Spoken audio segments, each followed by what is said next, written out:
দেখেন এখানে আরো একটা আম আছে, এটাও এখন তুলে নেওয়া দরকার। দেখি, আসো। কি যন্ত্রণা! উফ, ওহো, কি হলো আম? হাত দিয়ে পারি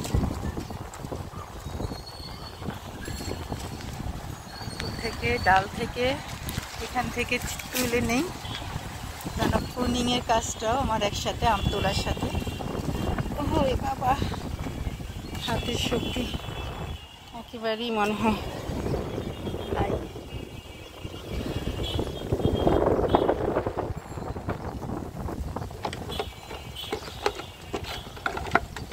কোথায় পালালা তুমি? আল্লাহ, দেখতে পারলাম। শুধু ওই দিকে থেকে দুটা পারলেই হয়ে যাবে আজকে।